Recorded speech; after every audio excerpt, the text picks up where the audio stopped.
A Revolução Permanente. Introdução.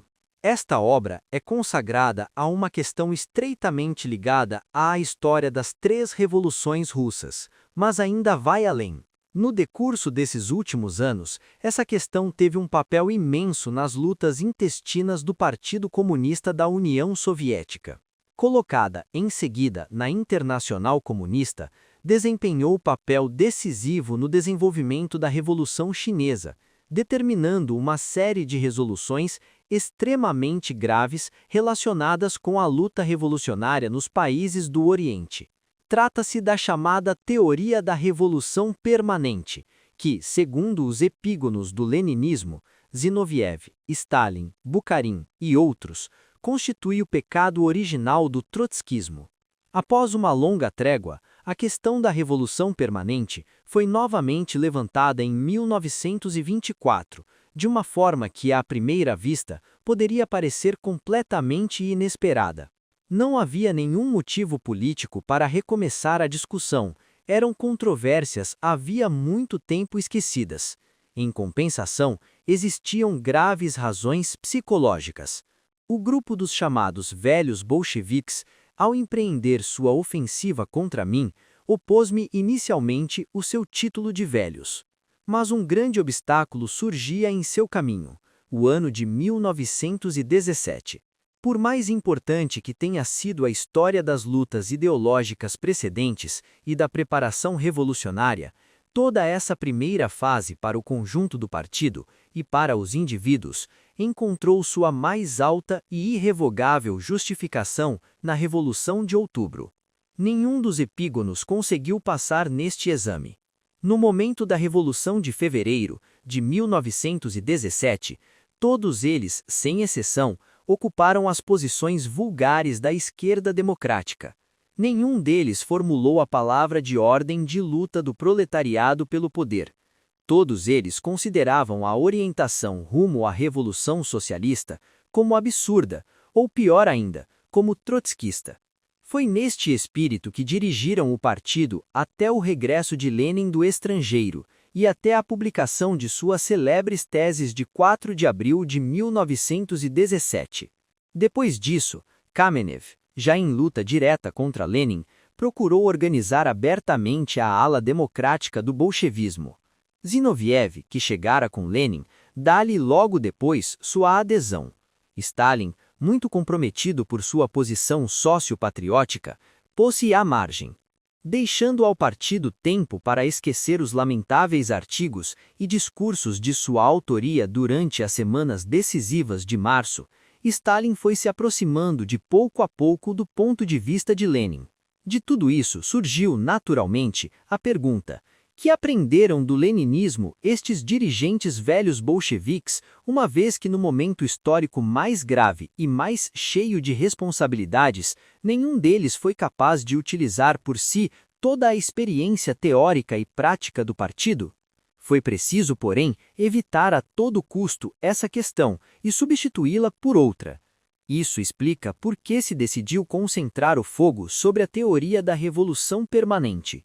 É natural que os meus contraditores não tenham então podido prever que, depois de criarem um eixo artificial de luta, se veriam forçados em seguida a girar insensivelmente ao redor deste eixo e formar assim uma concepção nova por método inverso.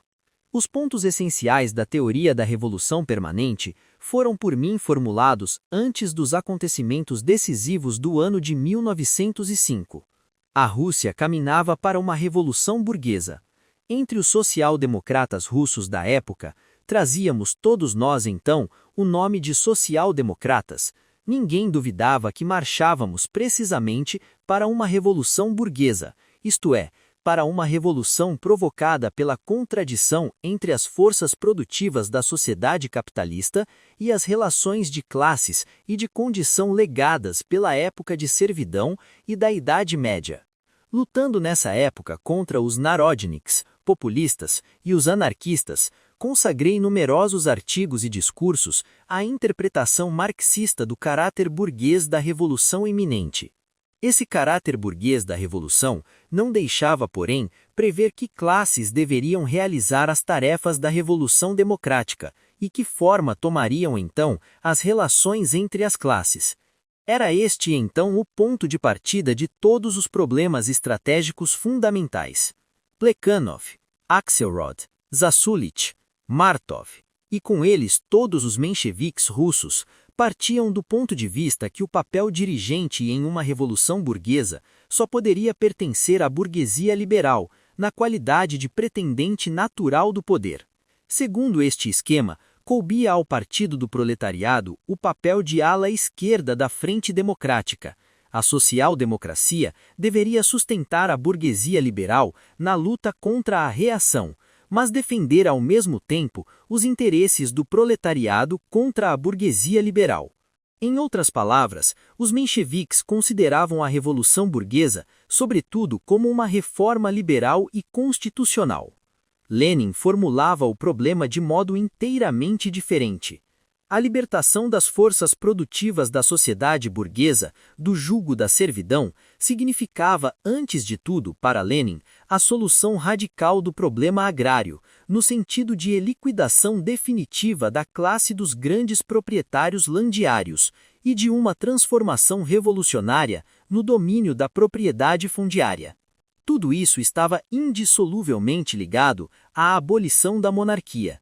Lenin colocara o problema agrário, que tocava nos interesses vitais da enorme maioria da população e que constituía ao mesmo tempo a base do problema do mercado capitalista, com uma ousadia verdadeiramente revolucionária. Se vencida, essa revolta comum contra o antigo regime deveria acarretar, segundo Lenin, a instauração da ditadura democrática do proletariado e dos camponeses. Essa fórmula é, hoje, repetida na Internacional Comunista como um dogma geral, sem que se procure fazer a análise da experiência histórica viva do último quarto de século. Como se não tivéssemos sido atores e testemunhas da Revolução de 1905, da Revolução de Março de 1917 e, finalmente, da Reviravolta de Outubro. No entanto, uma tal análise histórica é tanto mais necessária quanto o regime da ditadura democrática do proletariado e dos camponeses nunca existiu na realidade. Em 1905, Lenin falava apenas de uma hipótese estratégica que devia ainda ser verificada pelo curso real da luta de classes. A fórmula, ditadura democrática do proletariado e dos camponeses, tinha, sobretudo, e de taso pensado, um caráter algébrico. Lenin não resolvia, de antemão, a questão das relações políticas entre as duas partes da ditadura democrática eventual, o proletariado e os camponeses. Não excluía a possibilidade de serem os camponeses representados na revolução por um partido especial, independente não só da burguesia, mas também do proletariado, e capaz de fazer a revolução democrática unindo-se ao partido do proletariado na luta contra a burguesia liberal. Como veremos em seguida, Lenin admitia até que o Partido Revolucionário Camponês formasse a maioria no governo da ditadura democrática. Desde o outono de 1902, pelo menos, isto é, desde a época da minha primeira fuga para o estrangeiro, me considerei discípulo de Lenin no que concernia ao papel decisivo da transformação agrária no destino da nossa revolução burguesa. Ao contrário do que rezam as lendas absurdas dos últimos anos, estava então perfeitamente convencido de que a revolução agrária, e, por conseguinte, a revolução democrática, só podia realizar-se de fato no caso de o proletariado, apoiado por milhões de camponeses, concentrar em suas mãos a ditadura revolucionária. Qual seria o conteúdo social dessa ditadura? Antes de mais nada, sua missão consistiria em levar até o fim a revolução agrária e a reconstrução democrática do Estado.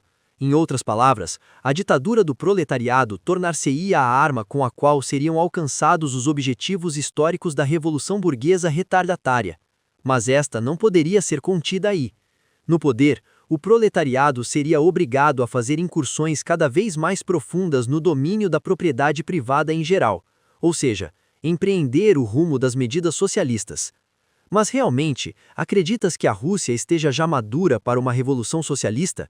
Objetaram-se muitas vezes os Stalins, Rykov e outros Molotovs dos anos de 1905 a 1917. Sempre respondi: não, Não acredito. Contudo, a economia mundial e a economia europeia em particular estão perfeitamente maduras para essa revolução. A ditadura do proletariado na Rússia nos levará ou não ao socialismo? Em que ritmos e por quais etapas? Tudo isso dependerá do comportamento futuro do capitalismo europeu e mundial. Eis aqui os traços essenciais da Revolução Permanente, tal como se constituiu nos primeiros meses do ano de 1905.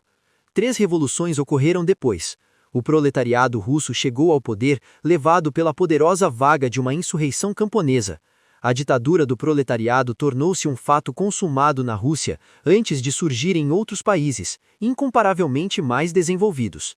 Em 1925, 7 anos após a fulgurante confirmação do prognóstico histórico da teoria da Revolução Permanente, os epígonos desencadearam contra ela uma furiosa campanha, destacando frases truncadas e réplicas polêmicas que eu mesmo já havia completamente esquecido depois de tanto tempo. A esta altura, é bom lembrar que a primeira Revolução Russa irrompe pouco mais de meio século depois da época das revoluções burguesas na Europa, e 35 anos antes da insurreição da Comuna de Paris. A Europa já havia perdido o hábito de revoluções. A Rússia as desconhecia completamente. Todos os problemas da revolução se formulavam em novos termos. É fácil compreender que a revolução que se aproximava representava então para nós uma massa de elementos desconhecidos ou duvidosos. As fórmulas de todos os grupos não passavam em suma de hipóteses de trabalho. É preciso ser totalmente incapaz de fazer um prognóstico histórico e compreender seus métodos para considerar hoje as avaliações e análises de 1905 como se datassem de ontem. Norora digo a mim mesmo e frequentemente repito aos meus amigos. Sem dúvida, meus prognósticos de 1905 houveram grandes lacunas, muito fáceis de perceber agora após o fato consumado. Porventura, todos os meus críticos os previram melhor do que eu e com maior alcance? Não tendo tido oportunidade de reler meus antigos trabalhos, admitia a priori que eles continham falhas muito mais graves e importantes do que na realidade apresentavam. Disso me convencia em 1928, no meu exílio em Almatá, onde o repouso político forçado me deu o tempo necessário para reler e anotar meus antigos trabalhos consagrados ao problema da Revolução Permanente. Confio que o leitor chegará à mesma conclusão após ler a exposição que se segue. Ao manter-me nos limites desta introdução, é necessário, no entanto, caracterizar tão exatamente quanto possível os elementos componentes da teoria da Revolução Permanente e as principais objeções que lhe fazem. A discussão se tão ampliou e desagou, em suma, em todas as questões mais importantes do movimento revolucionário mundial.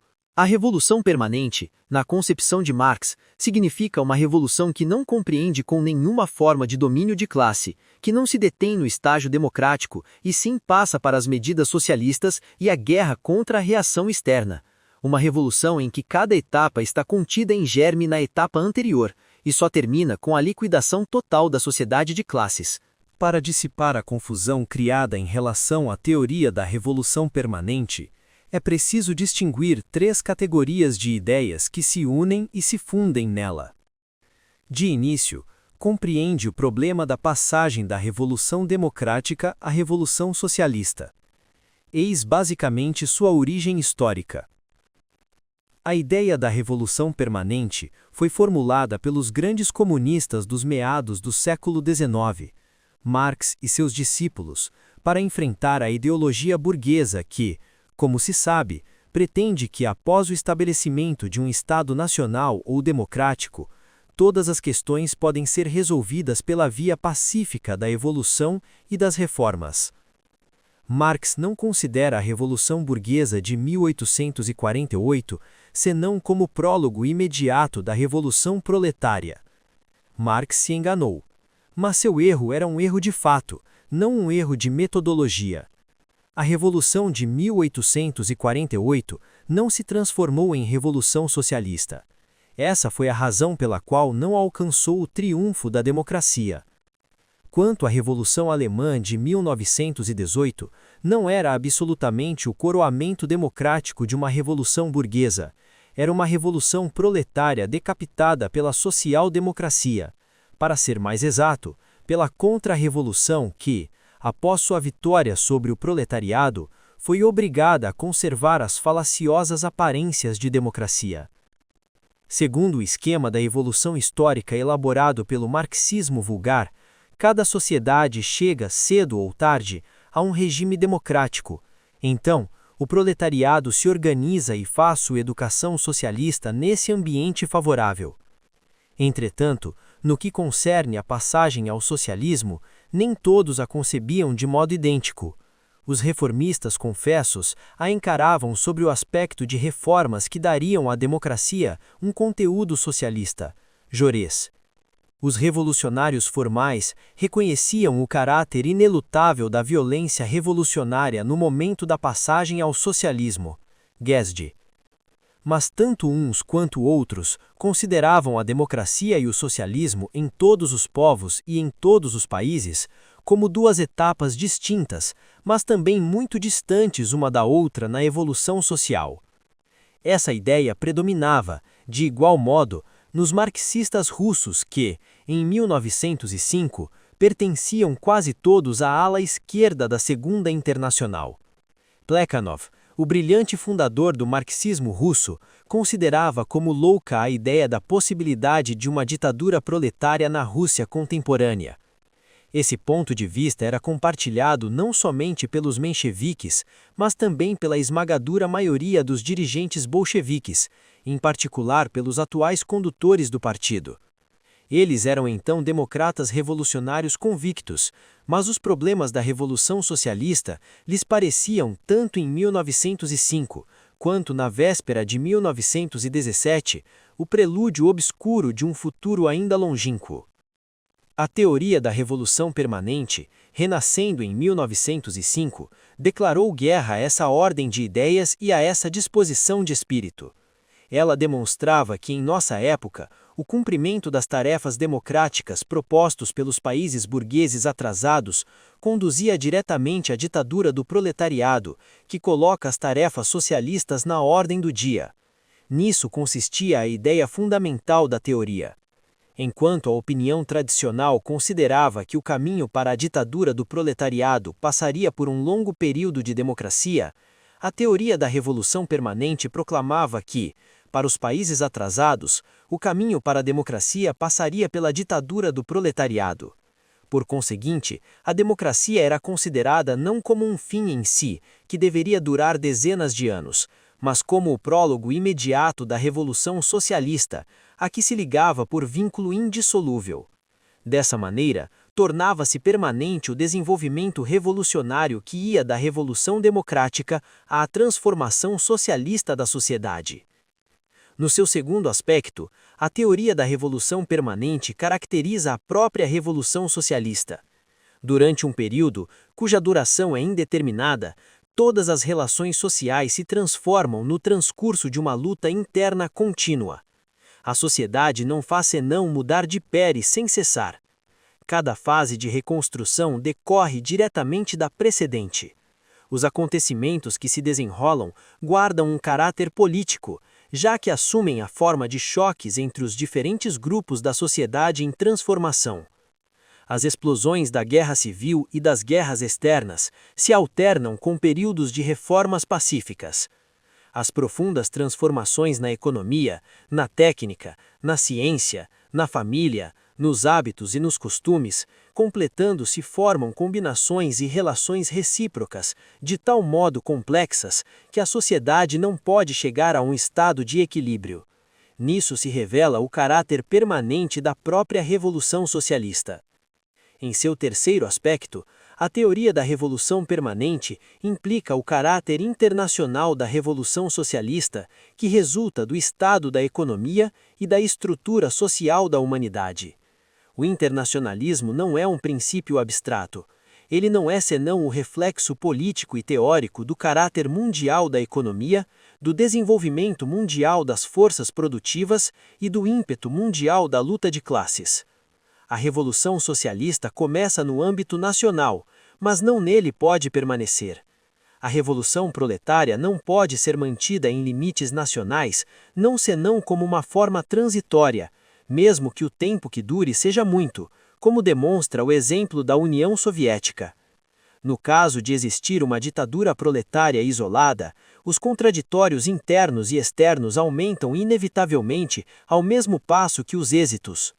Se o Estado proletário continuar isolado, ele acaba sucumbirá vítima dessas contradições.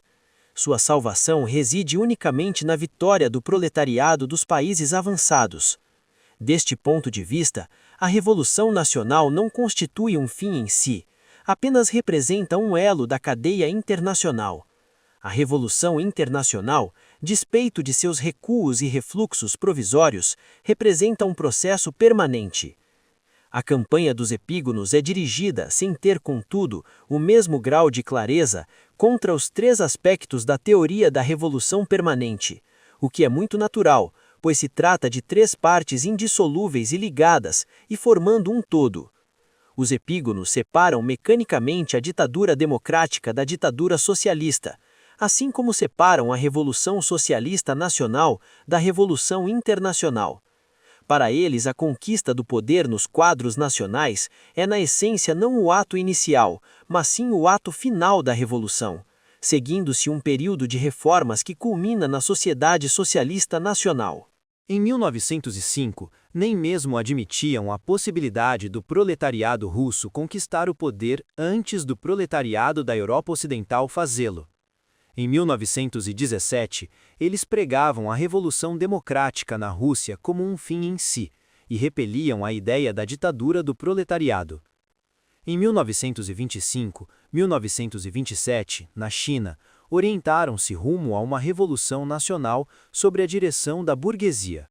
Eles lançaram em seguida para a China a palavra de ordem da ditadura democrática dos operários e camponeses, opondo-se à ditadura do proletariado.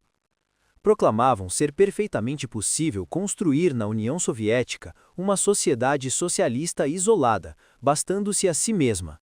A Revolução Mundial, deixando de ser uma condição indispensável para o triunfo do socialismo, torna-se para eles apenas uma circunstância favorável.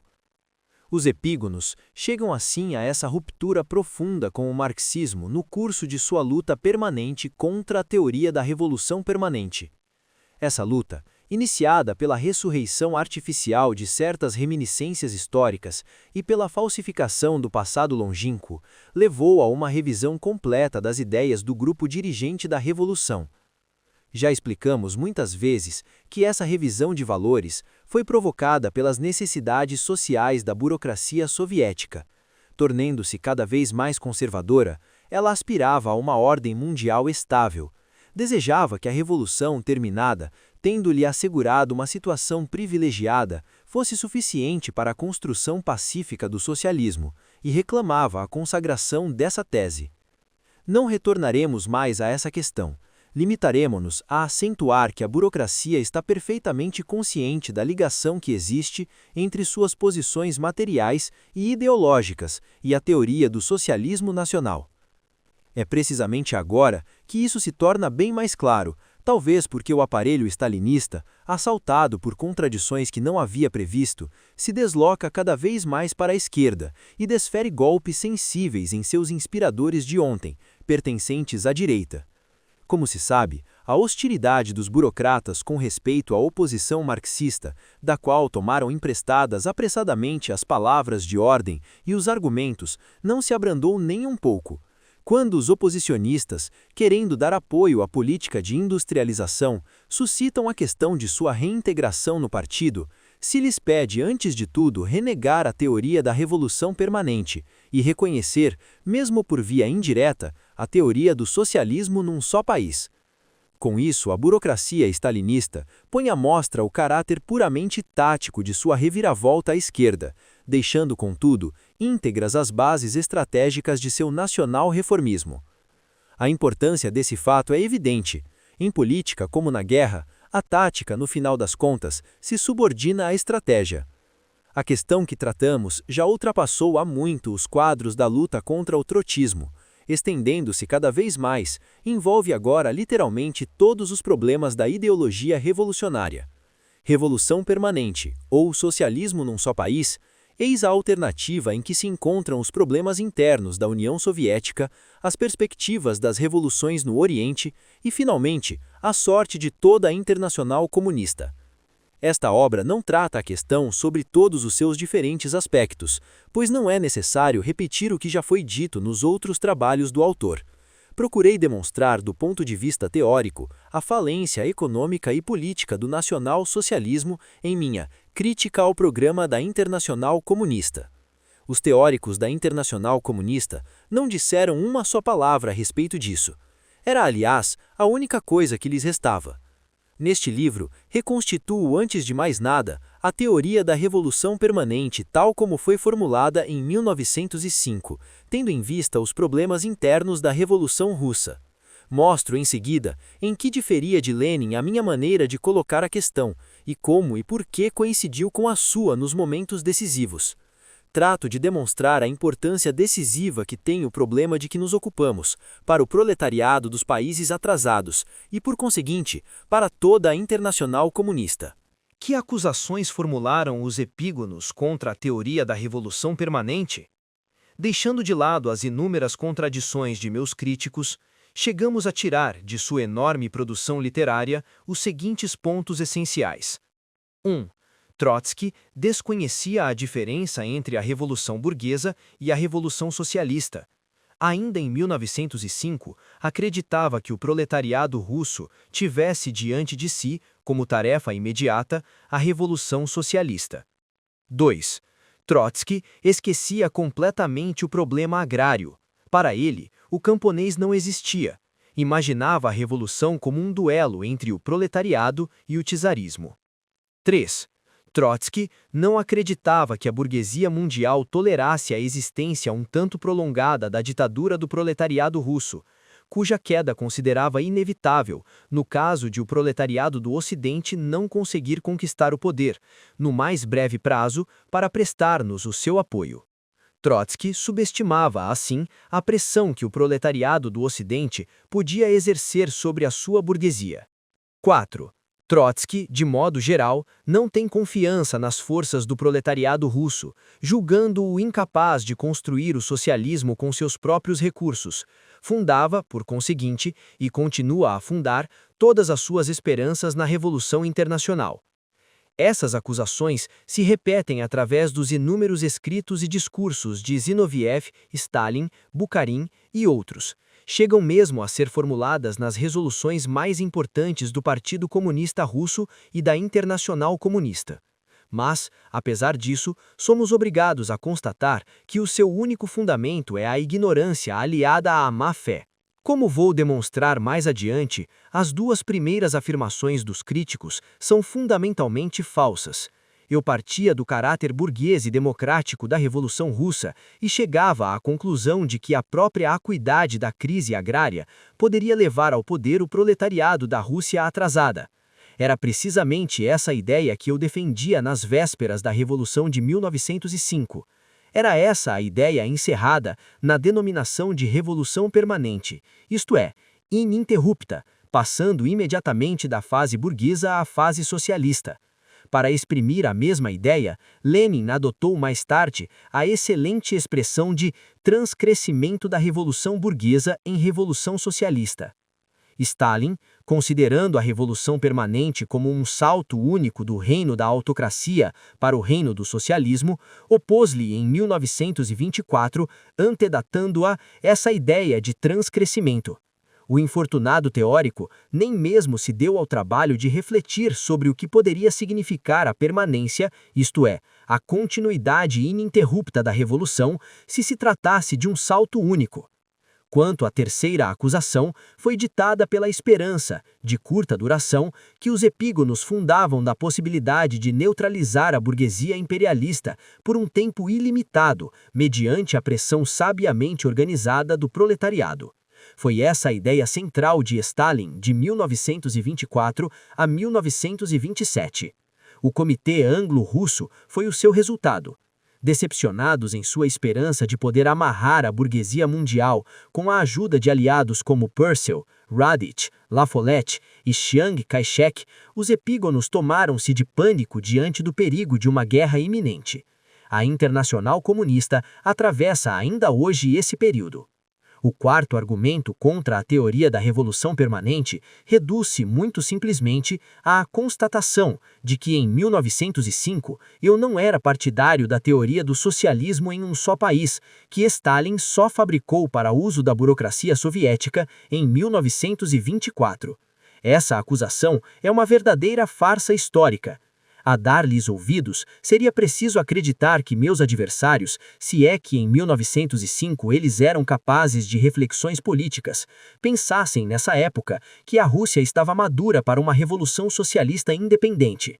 Na realidade, no curso dos anos de 1905 a 1917, não cessaram de me acusar de utopismo, porque eu admitia a possibilidade de a tomada do poder pelo proletariado russo antes do proletariado da Europa Ocidental.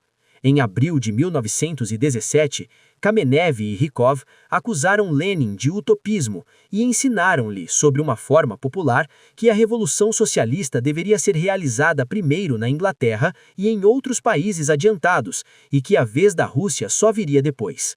Até 4 de abril de 1917, Stalin também tinha esse ponto de vista.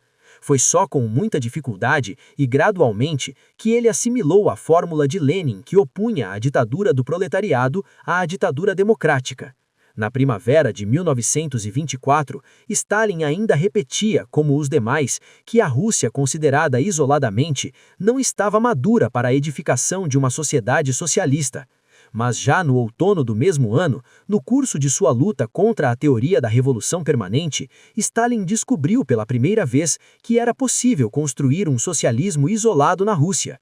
Depois disso, os professores vermelhos fizeram para o seu uso uma coletânea de citações destinadas a provar que em 1905, Trotsky afirmava, que horror, que a Rússia não poderia chegar ao socialismo sem o auxílio do proletariado ocidental.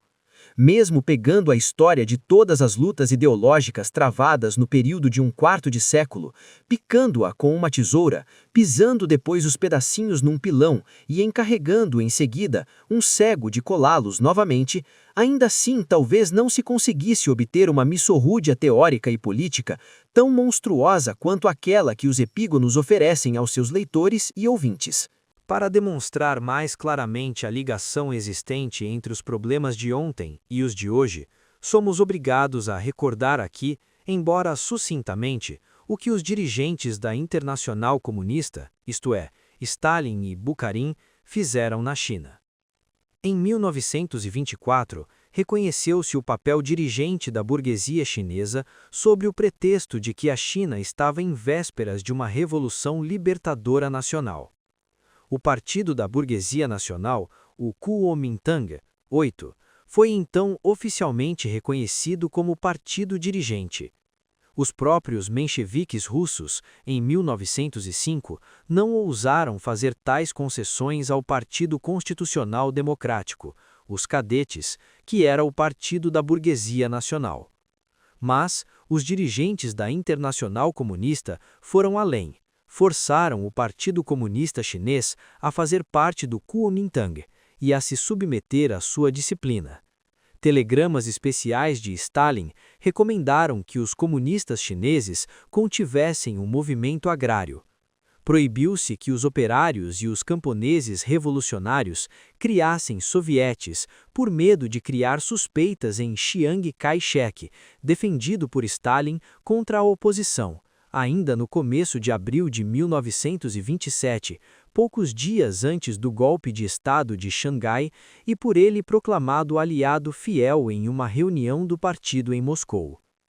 A subordinação oficial do Partido Comunista à direção burguesa e a interdição oficial de criar sovietes, Stalin e Bukharin defendiam a tese de que o Kuomintang substituía os sovietes, constituem uma traição muito mais chocante e mais grosseira ao marxismo do que toda a atividade dos mencheviques de 1905 a 1917.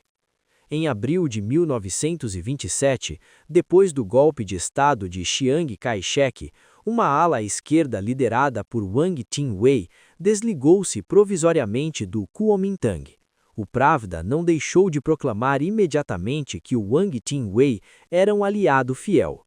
Na realidade, Wang Ting-wei representava em relação a Chiang Kai-shek a mesma coisa que Kerensky em relação a Milyukov, com a diferença de que na China, Milyukov e Kornilov estavam reunidos na mesma pessoa de Chiang Kai-shek. Em lugar de preparar a guerra aberta contra esse Kerensky chinês, ordenou-se que o Partido Comunista Chinês, depois de abril de 1927, entrasse no Kuomintang de esquerda e se submetesse à disciplina de Wang Ting-wei. Esse amigo fiel destruiu o Partido Comunista e, ao mesmo tempo, o movimento operário e camponês, nada ficando a dever aos processos do bandido Chiang Kai-shek, proclamado aliado fiel por Stalin. Ainda que em 1905 e mais tarde os mencheviques apoiassem Milyukov, não chegaram a entrar no Partido Liberal. Embora aliados de Kerensky em 1917, conservaram, entretanto, a sua própria organização. A política de Stalin na China não passou, pois, de má caricatura do próprio menchevismo. Tal foi o primeiro e mais importante período da Revolução Chinesa. Quando depois, as consequências dessa política, de perecimento completo do movimento operário e camponês, desmoralização e ruína do Partido Comunista, se tornaram muito evidentes, os dirigentes da Internacional Comunista lançaram uma nova ordem, meia volta à esquerda, e exigiram a revolta armada imediata dos operários e dos camponeses. Foi assim que o jovem Partido Comunista Chinês, já meio esmagado e estrupiado, tendo sido havia pouco apenas a quinta roda do carro de Chiang Kai-shek e de Wang Ting-wei e, por conseguinte, sem experiência política, recebeu a ordem inesperada de conduzir os operários e os camponeses, até então retidos pela Internacional Comunista, sob a bandeira do Kuomintang, à ofensiva contra esse mesmo Kuomintang, que teve todo o tempo necessário para concentrar em suas mãos o poder e o exército. No espaço de 24 horas, um soviete fictício foi improvisado em Cantão. Essa insurreição armada foi preparada de antemão para coincidir com a abertura do 15º Congresso do Partido Comunista da União Soviética, e foi não só a prova da heroicidade da vanguarda dos operários chineses, mas também o testemunho dos erros criminosos dos dirigentes da Internacional Comunista. A insurreição de Cantão foi precedida e seguida de outras aventuras menos importantes. Tal foi o segundo capítulo da estratégia chinesa da Internacional Comunista. Estratégia que poderia ser definida como má caricatura do bolchevismo. Nessas duas finalidades, de liberal oportunismo e de espírito de aventura, foi desfechado um golpe no Partido Comunista Chinês, do qual só poderá refazer-se depois de uma série de anos, e ainda se realizar uma política correta. Cabia ao 6º Congresso da Internacional Comunista fazer o balanço de toda essa atividade. E ele aprovou-a inteiramente, o que é muito compreensível, só foi convocado para isso. E para o futuro, lançou a fórmula de ditadura democrática dos operários e dos camponeses. Nunca explicaram, porém, aos comunistas chineses que diferença poderia existir entre essa ditadura e a do Kuomintang de direita ou de esquerda, de um lado, e a ditadura do proletariado, de outro. É verdade que isso continua inexplicável. Ao mesmo tempo que lançou a palavra de ordem de ditadura democrática, o 6º Congresso da Internacional Comunista declarou inadmissíveis palavras democráticas como a Assembleia Constituinte, o sufrágio universal, a liberdade de imprensa e de reunião, etc., deixando o Partido Comunista Chinês completamente desarmado diante da ditadura da oligarquia militar. No entanto, durante longos anos, os bolcheviques russos mobilizaram os operários e os camponeses em torno dessas palavras democráticas, que desempenharam em 1917 um papel imenso. Só depois que o poder soviético, já sendo uma realidade, entrou em colisão política violenta com a Assembleia Constituinte, aos olhos de toda a população, que o nosso partido suprimiu as instituições e palavras da democracia formal ou burguesa em proveito da democracia real, soviética ou proletária. O 6º Congresso da Internacional Comunista baralhou tudo isso, continuando a impor ao Partido Chinês a palavra de ordem de ditadura democrática em lugar da ditadura proletária, proibiu-lhe ao mesmo tempo o uso de palavras democráticas que servem para preparar essa ditadura. O Partido Chinês viu-se assim não só desarmado, mas completamente desprevenido. Como consolação, permitiu-se-lhe finalmente que lançasse, no momento do domínio absoluto da contra-revolução, essa mesma palavra de sovietes, que lhe fora proibida quando se desenvolvia o movimento revolucionário. O herói de um conto popular russo entoa glórias nupciais nos enterros e cantos fúnebres nas festas de casamento. Em anos os casos, sai sempre apanhando. Se quem apanhasse fossem somente os estratégias que dirigem atualmente a Internacional Comunista, a coisa não tem muita gravidade. O que está em jogo é coisa muito maior. Trata-se nada menos que da sorte do proletariado. A tática da Internacional Comunista não foi outra coisa que uma sabotagem inconsciente, mas bem organizada da Revolução Chinesa. E isso se realizou de forma tão mais segura que a Internacional Comunista cobriu de 1924 a 1927 toda a sua política menchevique direita com a autoridade do bolchevismo, enquanto o poder soviético, por meio do seu mecanismo de repressão, a defendia contra as críticas da oposição esquerda. Temos, afinal de contas, diante de nós, uma perfeita experiência da estratégia de Stalin, desenvolvida do princípio ao fim, sob o signo da luta contra a teoria da revolução permanente. É muito natural, portanto, que o principal teórico de Stalin, encarregado de defender a submissão do Partido Comunista Chinês ao Kuomintang nacional burguês, fosse Martynov, que foi também o principal crítico menchevique da teoria da Revolução Permanente de 1905 a 1923. A partir deste último ano, continuou a cumprir sua missão histórica, mas já nesta altura nas fileiras bolcheviques.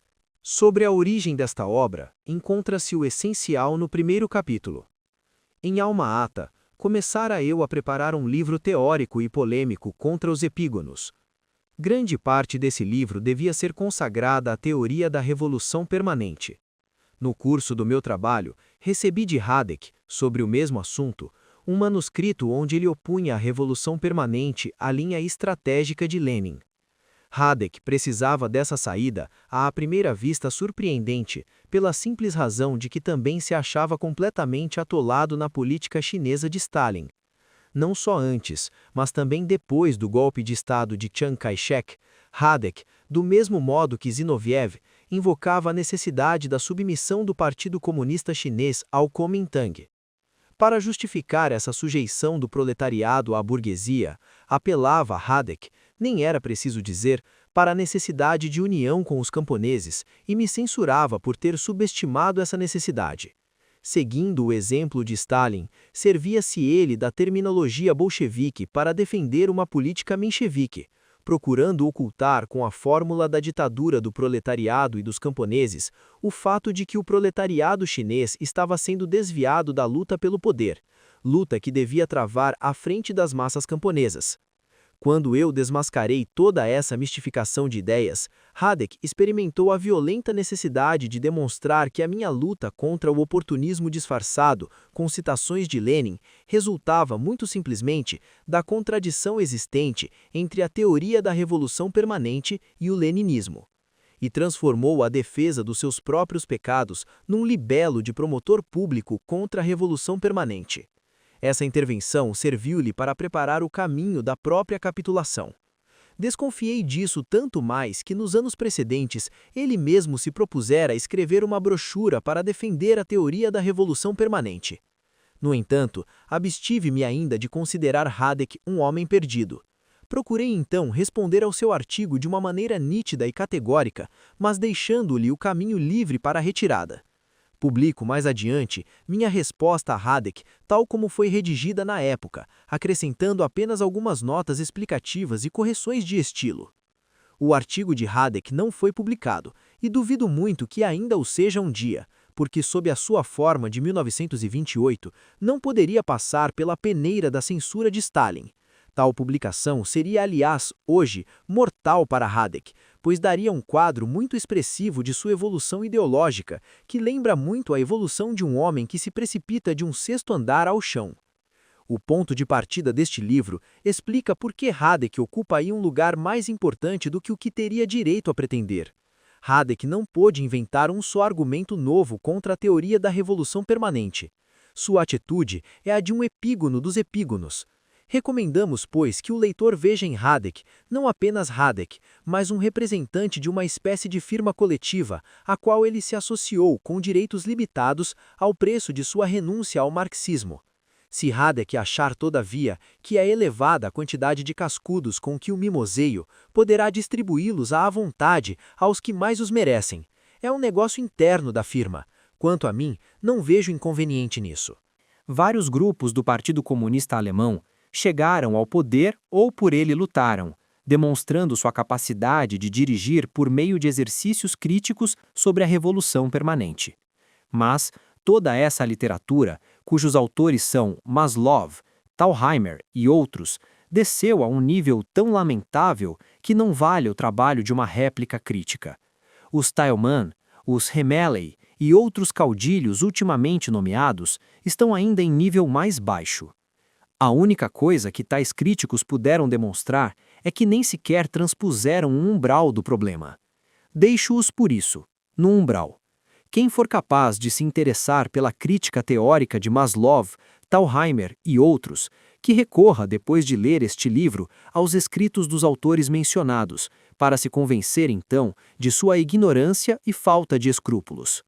Esse resultado será, por assim dizer, um produto acessório do trabalho que oferecemos ao leitor.